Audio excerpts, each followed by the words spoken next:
So, welcome to the map deck suspension room. This is Dan. This is like Dan's room, isn't it? Yeah.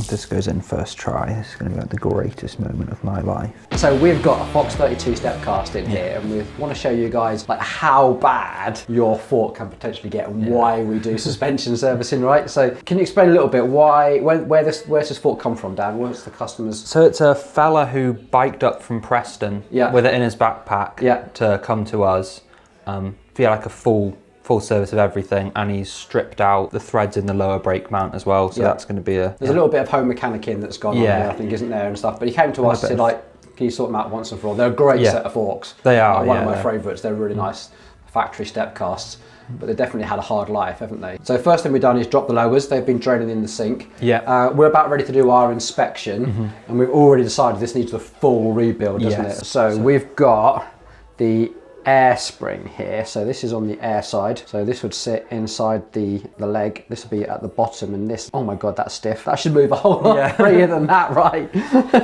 So all this grease here, we can see how filthy it is. It's just so dark and dirty. That looks like that's still the factory grease as well, because I know Fox and RockShox, they put way too much grease in when they build the fork. So we're going to change, this is the quad seal, we're going to change that. We're going to clean all this down, we're going to take this off as well. And we're also going to change the seal that's in there. This has to be airtight, remember, so we have the negative pressure here, positive pressure up here, so this needs to be as airtight as well. But the actual shaft, what do you think of the actual shaft? It looks like it's okay. It's pretty clean, apart from the dirty grease that's built up on it. There's no like discoloration or any nasty scratches on the shaft. That's what we do as part of the inspections, to really make sure there's no scratches or abrasion. Now the damper, this really is not in a healthy position as well. That's a bit of a different story to the air spring. So this looks like someone has had this out before and used a white lithium grease around those threads. It's definitely not the right grease to use. I think this is white lithium grease. It's just got all the Fox 20-weight gold mixed in, and you can see inside the damper stanchion as well, just like chunks of this white lithium grease. And it looks like it's lost some oil as well. This little expansion chamber here, this should normally look like that, but when we pull down you can see it's almost sucking in as well, so it looks like we've lost some oil out of that. But again, the actual shaft looks okay. We probably caught that about the right time. We're losing some oil, so we're going to change seals in here. It's this whole piece down here is in the service kit. And then the top cap assemblies. This is more of that white lithium grease. Just one volume of spacer there. This black thing helps with the air. And a fairly common thing with this is actually a cable lockout as well. So this whole assembly here just gets gummed up, doesn't it? And I think interestingly as well, you don't see this, the actual bump stop from the bottom of the fork has come out with the air spring.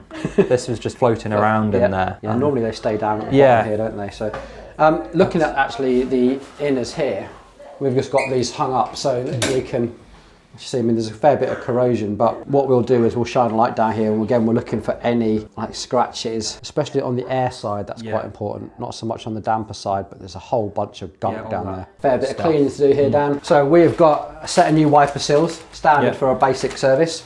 We've got a complete damper rebuild kit, and we've got a complete air spring rebuild kit as well. A whole lot of cleaning to do. Let's leave to it. So to start off with, we'll just clean off the air spring so we can get it in some shaft clamps and disassemble it and replace all the seals. Now I just need to take this little foot nut off so that we can take off that negative part and replace the seals inside of it.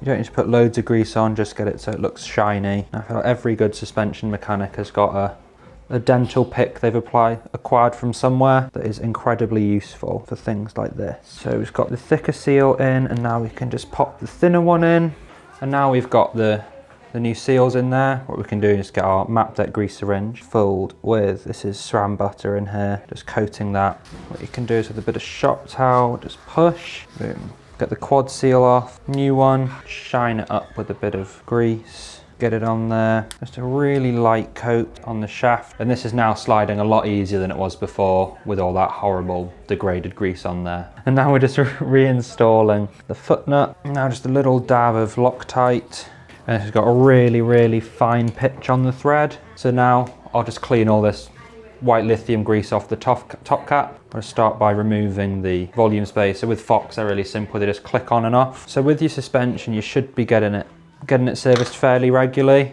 especially with it being such an expensive part on your bike. Sort of around 50 hours for a lower leg or air can service, and then 100 to 150 for like a big service like this. I think by the looks of the condition of all this stuff, it's been much longer than 150 hours on this, which sort of showcases why you should be getting your suspension serviced more regularly. And now with these Fox kits, they're all fairly generic, so you do often end up with several spare seals. I'll just clean off this bump stop.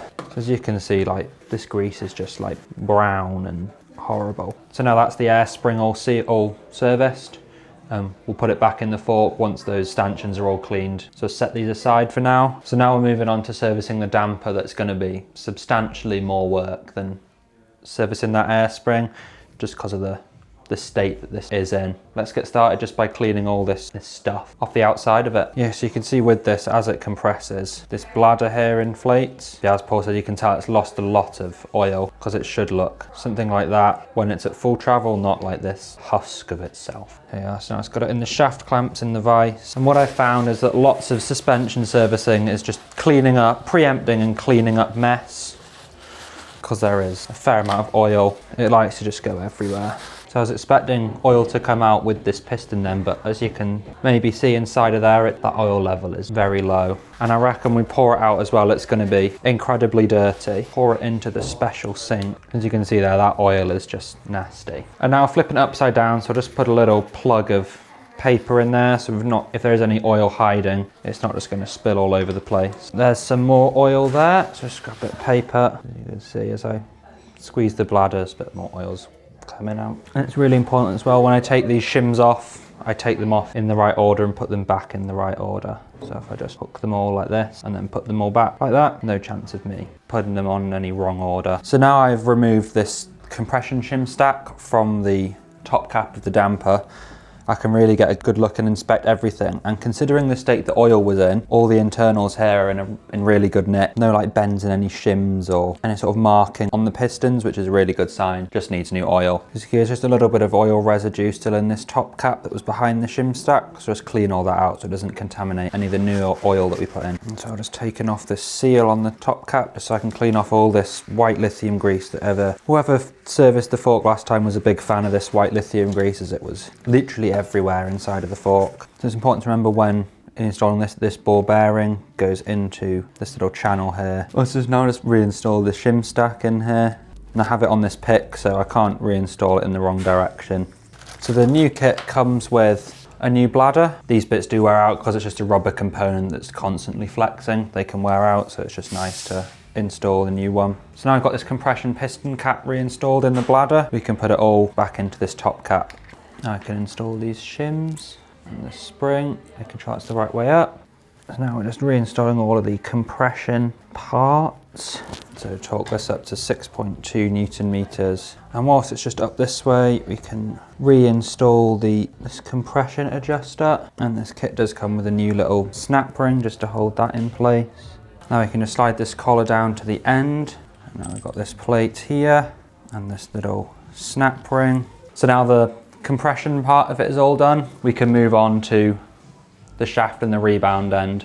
That's using a 2mm, and with this being real careful that you don't lose the ball bearing that's in there, because if this falls away, there's a quantum event and it'll no longer exist. So now we're just removing the rebound adjuster. As you see, that ball bearing that we just removed clicks into these slots on this shaft, which is what makes the clicking when you turn it on the bottom of your fork. And I don't know if you can see in there, but there's a tiny seal inside of here that we've got to change. And it is a little bit gritty. I don't know if you can see that on camera. It certainly felt gritty as well when it was coming out. So now reinstalling this O-ring. If this goes in first try, this is going to be like the greatest moment of my life. Oh! No way. And it's in, just like that. But as easy as that. And now we can just put a little bit of grease on this shaft. Again, not too much. You don't want it to be really sticky. And then just reinstall. And now we can just remove this seal here, which there's lots of seals in there, as you can see, but the kit comes with an entirely new one. Just use this bullet, there we go. Just put a really light coating of grease on this shaft. Awesome. And now we can replace this glide ring here. Unless there's any visible damage on this rebound assembly, you don't need to take it apart. Now I can reinstall the rebound adjuster. We can just put a dab of red Loctite on the threads and a bit of grease on this ball. Get that spring in. Tiny little grub screw. Let's give it a gentle little turn. And so when bleeding these dampers, you bleed them through this hole here. So just from our filling with oil, just plug that up with the bolt that goes in there. And now over the sink, the special sink. There we are. Just nip that up a little bit. And now clean any of this just excess oil. Now we'll just have to take out this little adjuster here to get the bleed process started. So now we're going to bleed any of the air out of the damper that may have got in there while we were putting the piston assembly back in. So what we've got to do, it's pretty crude, this Fox method to bleed these fit for. It's just got to get a hose that fits over and then just cycle it through, keeping some compression on this bladder. You just want to do this until there's no more bubbles. Awesome. So now after a few pumps, you can see that no more air's come through. We can take this off, put it off to the side. There we are. Now you can see this properly inflate as it should, and it's not all sucked in at the bottom of its stroke. And now we've just got to put everything back into the stanchions and just do a simple lower leg service. And as we saw at the beginning of the video, there's just a lot of old crusty grease inside of here that will clean out. And now as I reinstall this, I'll just put another coating of slick honey on the seals. Not too much though, we don't want to clog up the transfer ports. You get a lot of the time these from factory, they come with way too much grease on these seals and it just clogs up your transfer ports in the stanchion and makes your forks feel really bad. Awesome, now we'll just pop out these seals and give these a really good clean. And now with these being as filthy as they are, we'll take them over to the parts washer and just give them a good clean through there.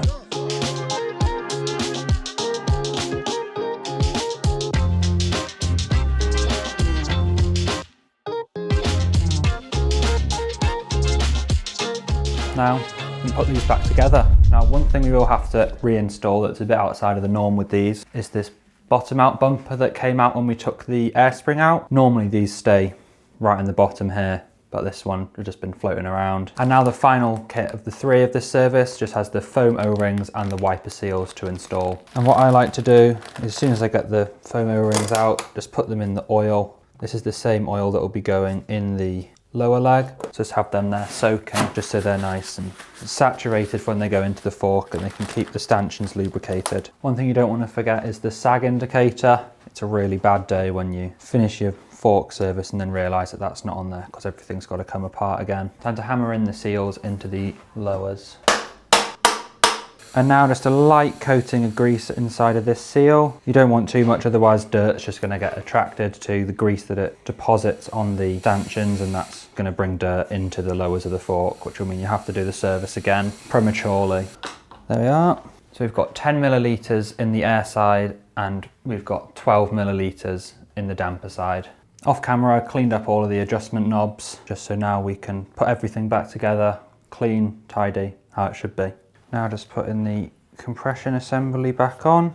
Now the final thing to do is reinstall the valve core and get it back to all its settings as it was when it came in. So as you may remember at the beginning of the video, we said that this thread was stripped out here. So right now we're back in the ordinary workshop just to repair this thread with some Loctite thread repair.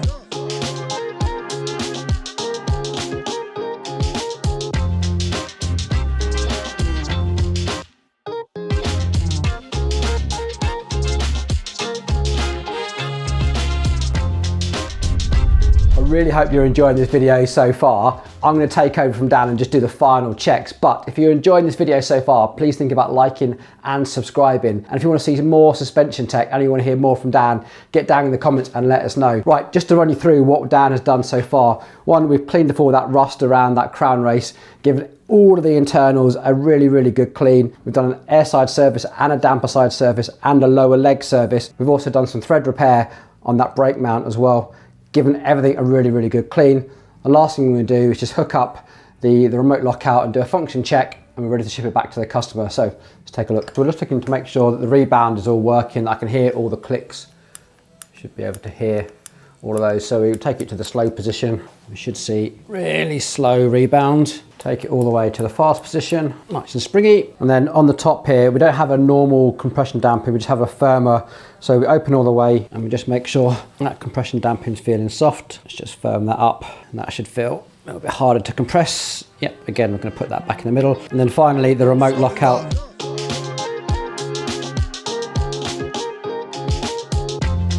Happy with fork function, well done Dan.